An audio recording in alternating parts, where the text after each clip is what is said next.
Out on the extremely fast full GP circuit and qualifying in typical British weather. A mixture of sun and rain and combined qualifying times meant that the riders who were able to get the dry third qualifying session, and team manager and rider Christophe Guyot took full advantage of it and put the GMT in pole position. It's true that for this race, for 200 miles race, the pole is not very important. I know that phase one and Zhongshan with two boys will be very dangerous, and I'm sure of this. But I'm sure that the battle will be very fun. So qualifying, GMT see themselves in pole position with the first Zhongshan team behind them in second, DAP Motormax in third, and QB Phase 1 in fourth. Track Days, the highest placed wildcard in sixth place with Chris Burns right. So the Sunday race day dawned sunny, but with all teams keeping a wary eye on the weather, and the local wildcard teams were hoping that local knowledge would, as usual, give them a big advantage over the World Endurance regulars. Racing on the full GP track at Silverstone, the track 3.194 miles long. A track particularly very well indeed, but your pole position man there will be leading the GMT 94 machine away from the front, S.Scarnato on the Suzuki de Weil. And so, in fact, have the riders. The race due to go at exactly 2 o'clock, and the final checks are given. You have to check your helmet as the riders all wait for the off at exactly 2 o'clock. The 200-miler of Silverstone will start. The first person on the machine was Sébastien Scarnato. The number 94 has got a great start, but going with him is also Warwick Noland on the number 2 machine. Igor German in there, number 9 as well. And looking down, not a very good start for Wim Motors, who were mired at the beginning. I think somebody balked them at the beginning of the start there. But already GMT out in front. Warwick Noland will want to do something about that immediately and get a clear track in front of him, which he has done. Warwick Noland goes to the front now. GMT in second. Igor German in third place. And look at that, Spike Edwards already fighting hard. There's nothing that can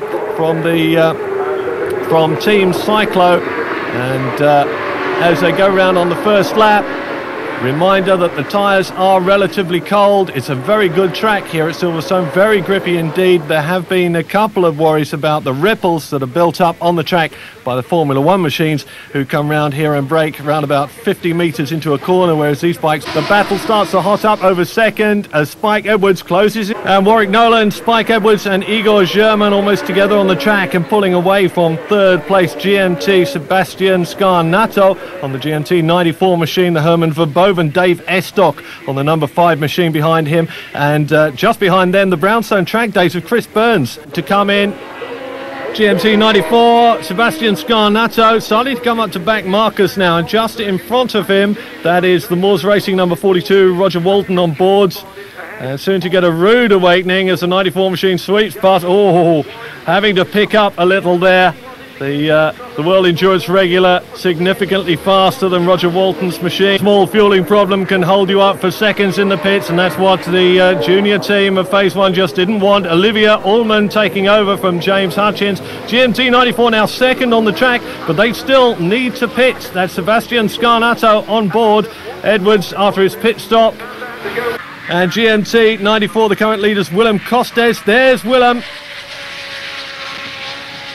And William still has to make one more pit stop. So as these laps come down, you'll find that GMT 94 won't be in the lead. Neither will this machine. The number 91 DAP Unison Motormax machine ran into the pits with lots of noise coming from its gearbox. And that is Willem Kost about to bring the machine in. GMT 94 in, and the man who put in the fastest qualifying time was Christophe Guyot, team manager and rider. 2 jobs for this man. So Christophe, having put in the fastest time in qualifying, will have to take this bike out for its last stint. He is very fast, but can he do anything about Warwick Noland skipping around underneath him?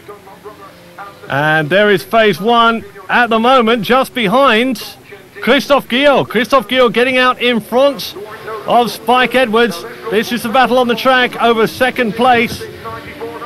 And Spike will not want to let him get away. That's Russell Baker. Russell Baker on the Infinimoto number 20 throws it down the road. It's done it for the Zhongshan team. Crosses the line as the flag waves. Zhongshan have scored a famous victory. Absolutely ecstatic. Second place goes to Spike Edwards, who did manage to win that battle over GMT 94, as we see Christophe Guyot bring the GMT machine back in third place. But what a famous victory here at Silverstone for Zhongshan. This is the first time they've stood on the podium, and this is where they've always wanted to be.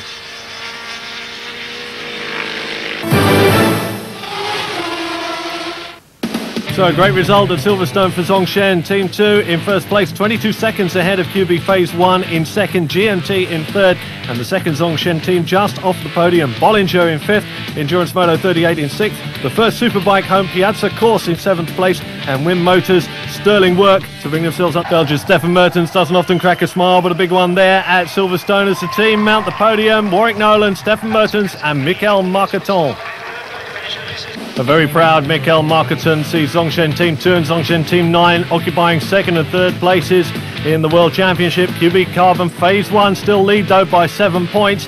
GMT down in fifth and Herman Verboven in fourth, but standing on the top step of the podium, Zhongshan, it's the place they've been after for the past 3 years.